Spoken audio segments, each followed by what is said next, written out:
श्री शिवाय नमस्तुभ्यम दोस्तों। आज मैं आपको नवरात्र में किए जाने वाला एक बहुत ही खास उपाय बताने वाला हूँ। वो जो उपाय है वो इतना असरदार है कि आपके किसी भी प्रकार की मनोकामना हो या फिर आपके पैसे कहीं अटक गए हो या आपके पैसे किसी ने खा गया इन द सेंस कोई पैसा आपका लिया है लेकिन वो देने को तैयार नहीं है। आपने पूरी कोशिश कर ली लेकिन वो पैसे बिल्कुल नहीं दे रहा है। आपने सारे उसको जितने भी हथकंडे थे वो अपना लिए लेकिन वो पैसा सामने वाला नहीं दे रहा है। तो अगर आपका पैसा कहीं अटक गया है या आपके जो आवक है वो रुक गई है, इस प्रकार की अगर आपको समस्या है तो आप इस उपाय को जरूर कीजिए। अगर आप जानना चाहते हैं वो उपाय क्या है और इसको किस प्रकार से किया जाता है तो इस वीडियो को अंत तक जरूर देखिए। अगर वीडियो पसंद आए तो लाइक और शेयर कीजिए और हमारे चैनल को सब्सक्राइब करना ना भूलें। तो चलिए शुरू करते हैं। इससे पहले मैं आपको ये बताना चाहता हूँ कि इस उपाय को नवरात्र में ही किया जाता है। नवरात्र के समय अगर ये करते हैं तो इसका ज़्यादा फल मिलता है। वैसे फिर आप कभी भी कर सकते हो लेकिन नवरात्र में इस उपाय को जरूर करना चाहिए। तो उपाय में कौन कौन सी चीज़ों की ज़रूरत पड़ती है पहले मैं वो बता देता हूँ आपको। देखिए, एक तो पड़ेगी ज़रूरत आपको शहद की और दूसरी चीज़ जो होगी वो होगी आम की टहनी। मैं पत्तों की बात नहीं कर रहा हूँ, आम की टहनी की बात कर रहा हूँ। और फिर आपको ज़रूरत पड़ेगी कच्चे सूत की। ठीक है, ये तीन चीज़ों की आपको ज़रूरत पड़ने वाली है। अब इस उपाय को कैसे करते हैं वो जान लेते हैं। आपको सबसे पहले क्या करना है, एक आम की टहनी तोड़ना है जो कि नरम टहनी हो, बिल्कुल नाजुक सी, जिसको अपने अब छोटे छोटे पत्ते लगे रहते हैं, आपने देखा होगा। इस प्रकार की छोटी टहनी तोड़ना है। देखिए, ये उपाय मैं आपको इसलिए करके बता रहा हूँ क्योंकि कुछ लोगों ने जो वीडियो बनाए हैं यूट्यूब पे उसमें आम के पत्ते का यूज़ किया, जबकि आम के पत्ते का इसमें यूज़ नहीं है। आम की टहनी जो होती है ना, ये डंडी की ज़रूरत है। तो आप ऐसी एक टहनी तोड़ लीजिए जो नाजुक सी हो, कोमल सी टहनी हो, वो आपको तोड़ना है। और उस कोमल सी टहनी, जैसे मैंने यहाँ से सारे पत्ते तोड़ दूंगा तो क्या होगा, एक लंबी सी डंडी मेरे को मिल जाएगी। जिस प्रकार से डंडी है, अब मैंने क्या करा, इस डंडी को 11 पार्ट में डिवाइड कर लिया, इसके 11 टुकड़े कर लिए। जैसे देखिए मैंने 11 टुकड़े करके रखा हूँ। ये इस प्रकार से मैंने इसके छोटे छोटे टुकड़े बना लिए इस टाइप से। ये क्या हो गए, ये पूरे 11 टुकड़े मैंने इस प्रकार से बना लिए। इन 11 टुकड़ों को मेरे को क्या करना है, ऐसे मोली जैसे बांधते ना, ऐसे गठड़ी बांधते, इस प्रकार से मैं इसको इस सूत से, कच्चे सूत से इसको क्या करूँगा, लपेट दूंगा। लेकिन ध्यान रखें, इसमें जो लपेटे लगाना है वो भी 11 ही लगाना है।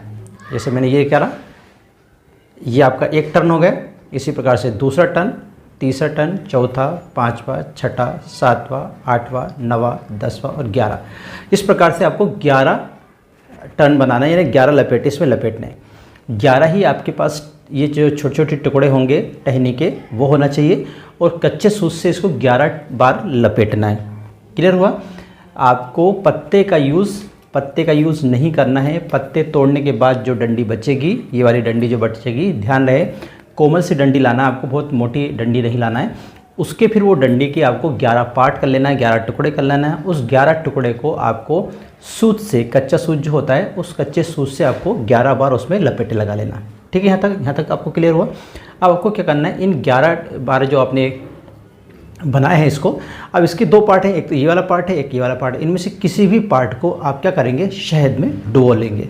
एक ही पार्ट को एक ही तरफ से, एक ही साइड से आपको डुबोना है, दोनों साइड से नहीं डुबाना, पूरे के पूरे को नहीं डुबोना है। ठीक है, या फिर आप ऐसा भी कर सकते हो, शहद लेके ऐसे लगा सकते हो सामने सामने, ऐसा भी कर सकते हो, या तो डुबो लीजिए या फिर आप लगा दीजिए।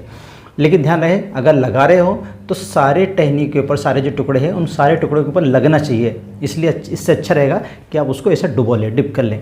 तो क्या करेंगे, आप एक साइड से आप इसको शहद में डिप कर लेंगे या डुबो लेंगे। ओके, अब आपने क्या करना है कि इसको लेकर शिव जी के मंदिर में जाना है, या ये काम आप मंदिर में भी कर सकते हो। ऐसा नहीं कि घर से लेके आप इस प्रकार से जा रहे हैं, आप शहद लेके और इस प्रकार से बना के आप शिव जी के मंदिर में चले जाइए, वहाँ पे आप डुबो लीजिए, ऐसा भी कर सकते हैं।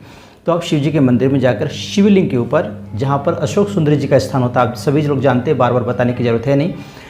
शिव जी की जो शिवलिंग है उसका जो स्थान है, किसका, अशोक सुंदरी जी का जिस स्थान है, उस स्थान पर आपको इसको रखना है, अर्पित करना है, चढ़ाना है। ध्यान रखना उस समय कि जिधर आपने शहद लगाया है उसका भाग शिव जी की तरफ होना चाहिए, जलाधारी की तरफ नहीं होना चाहिए। किधर होना चाहिए, शिव जी की तरफ। जिधर शिवलिंग लगा हुआ है उस शिवलिंग की तरफ किसका भाग होना चाहिए, जिधर आपने शहद लगाया उस शहद का भाग किधर होना चाहिए, शिवलिंग की तरफ होना चाहिए। और आप वहाँ पर अपनी मनोकामना बोलकर, अपने नाम और गोत्र का उच्चारण करके, ध्यान रखना कि ये जो उपाय हम कर रहे हैं वो कर्ज मुक्ति के लिए कर रहे हैं, या हमारे जो पैसे चले गए हैं उसको वापस लाने के लिए कर रहे हैं, या उस व्यक्ति के लिए कर रहे हैं जिसने हमारे पैसे नहीं दिए, सारी मिन्नतें करने के बाद उसने पैसे नहीं दिए, तो उस व्यक्ति को से पैसे वापस लेने के लिए हम ये उपाय कर रहे हैं। इसलिए आपको ध्यान रखना है कि उस समय आपको ये मन में बोलना भी है कि मेरे पैसे फलाना फलाना व्यक्ति ने ऐसा ले गए हैं जो वापस नहीं दे रहा। इस प्रकार से आप भगवान जी से कहेंगे और उससे वापस लाने के लिए भगवान जी से प्रार्थना करेंगे। ठीक है,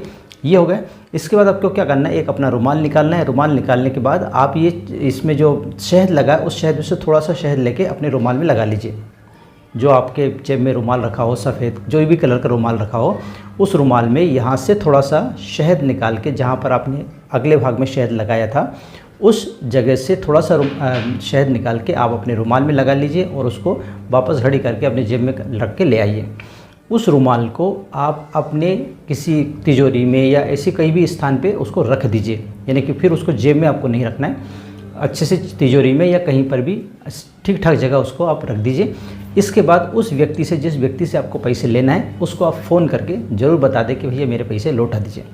ऐसा नहीं उससे झगड़ना वगड़ना अपने को नहीं है, आप सिर्फ उसको इंटीमेट कर देना कि भैया मेरे पैसे कब लौटा रहे हो, लौटा दीजिए। इस प्रकार से जो भी आपको कहना उस समय आप इस बात को कह दीजिए, फ़ोन लगा के ना, कुल मिला के उसको आपको बता देना कि भैया मुझे पैसे चाहिए। ठीक है, कुछ ही दिन में देखेंगे कि आपका जो पैसा है वो व्यक्ति आप खुद घर लेके आएगा और आपके पैसे देके जाएगा।